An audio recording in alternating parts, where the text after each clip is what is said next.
for 1.5 feet. And when we do the conversion from what we read in the book of Genesis, we see that the ark was really, really large. Conversions put the size of the ark at 450 feet long, 150 feet wide, and 75 feet high. But clearly, a catastrophic global flood would leave geological and anthropological imprints. And so, for evidence for Noah's flood, what we really look for is evidence of catastrophic processes, cataclysmic processes, operating on a regional, or maybe hemispherical, even global scale. And you know, the more we look, that's what we see. One thing you might expect is billions of dead things buried in rock layers laid down by water all over the earth. And that's exactly what we find in the geological record. A record of lots of things suddenly buried, including very large animals buried whole. How does the theory of a global flood fit with geological features like the Grand Canyon? And yet we tell different stories about its history. Now, the way the evolutionist is taught to think, the way I was taught to think, the way all of us are taught to think in our education, is that present processes have done it all. And so you see this 18-mile wide canyon and this little bitty 100-foot river down there, and that river is, I suppose, doing some erosion. At present rates, the river would take millions upon millions of years to carve out the Grand Canyon. But the creationist might say a different idea. It says this looks for all the world like a larger volume of water came through here and carved this thing out rapidly. That would be the great flood of Noah's day. Could this interpretation of data be supported? By the way, even my evolutionary colleagues nowadays have recognized that the Colorado River would never carve a canyon like this. The mechanics of erosion are all wrong, that it just wouldn't carve a canyon like this. And they have come to the conclusion also that a huge volume of water racing through here not very long ago carved this canyon out rapidly. That's consistent with and supportive of the biblical doctrine of the great flood of Noah's day.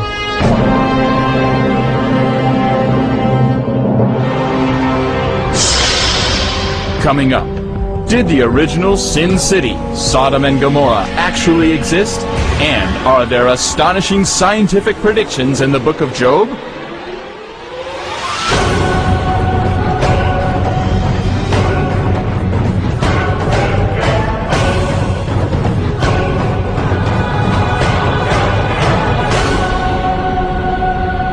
Genesis depicts God as slow to anger, yet quick and decisive in judgment. Perhaps no story from the Old Testament demonstrates the intensity of God's wrath more vividly than the tragedy of Lot and his family. The story of Sodom and Gomorrah is about sin and about punishment. It's about God deciding that he's had enough of unrighteousness and wickedness, and he's going to take action, and he's going to destroy it. After a heated territorial dispute with his uncle Abraham, Lot decided to settle his caravan outside the gates of Sodom and Gomorrah, an area known for its desperately wicked ways. Ultimately, Lot moved into the city even as God sent messengers to declare Sodom and Gomorrah would crumble under the weight of its sin. Lot had a pretty hard time in Sodom. Here he was among all these people who, by the accounts of the story, are pretty harsh to strangers, and he is a stranger wanting to fit in, but not really succeeding. We can learn from that story. And so when the angels come to rescue him, the rest of the town hassles them. Lot's family fled in a mad panic. We get this one little piece of information that Lot's wife, for some reason, decides to look back. Just maybe in regret, or maybe in, do I really want to leave this place? And she turns into a pillar of salt. The most obvious explanation for the destruction of Sodom would be a seismic event, a large earthquake that unleashed a lot of material. The Bible talks about a lot of fire coming down and burning up Sodom, and the evidence at that site is that the buildings burned. Archaeologists believe the ruins of Sodom and Gomorrah, discovered southeast of the Dead Sea, sit on a fault line. Evidence suggests buildings burned from fires started on rooftops.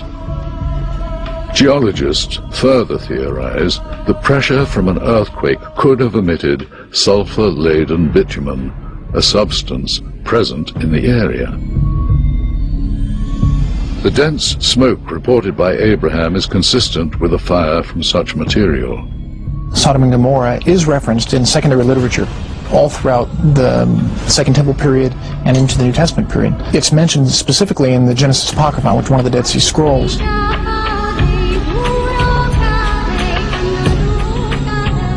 Next, we examine a story about a man who wrestles with the stubborn reality of evil in the world. Not only does his response provide readers a virtuous example, it suggests an awareness of the scientific laws that govern our universe.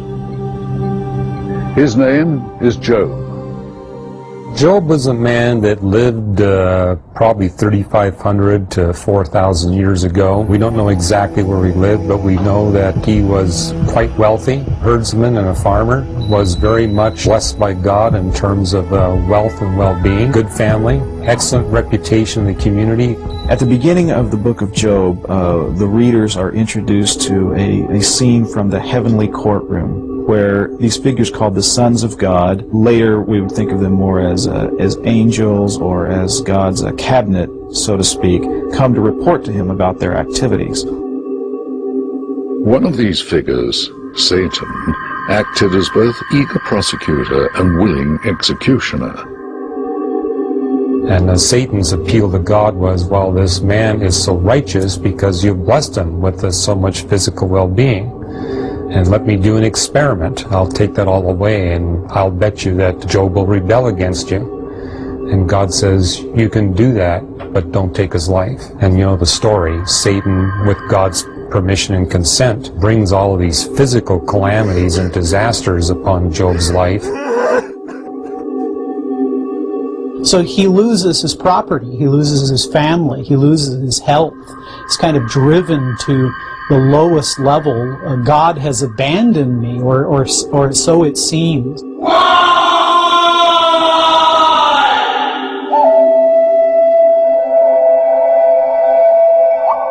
The Book of Job presents readers with a long-standing ethical quandary.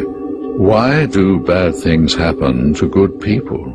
Believers in God can go through great suffering, difficulty, and trial. Their lives can have havoc ruined within it. That doesn't necessarily at all mean that they have done something wrong or that God is bringing judgment. Trial and difficulty are often God's way of pruning a person's character. Not only does the Book of Job communicate valuable moral truths, but some scientists believe it speaks of future scientific discoveries. The book of Job talks about the beginning of the universe and how it's a beginning beyond matter, energy, space, and time. It's the first book of the Bible that talks about the expansion of the universe. Now, it was Fred Hoyle, the famous British astronomer, who said that the Bible is amazing at what it says about cosmology, that the universe is traceable back to an actual beginning of matter, energy, space, and time.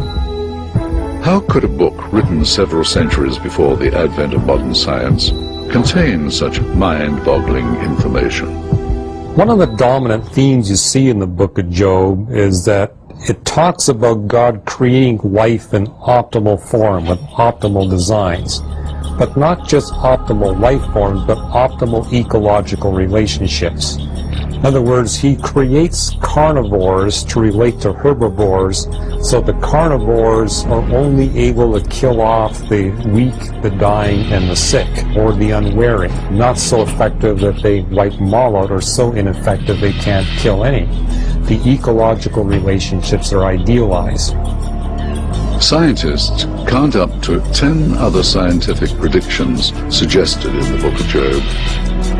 They cover issues in the field of meteorology, oceanography, the study of prehistoric animals and fossil remains.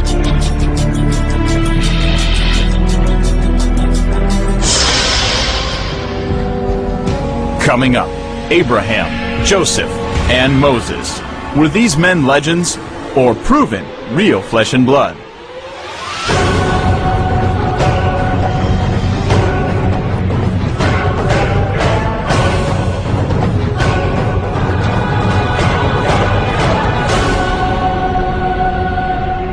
In Job, the reader witnesses astonishing acts of faith. Although Job suffered unjustly, he refused to curse God and instead trusted God's mysterious ways. And speaking of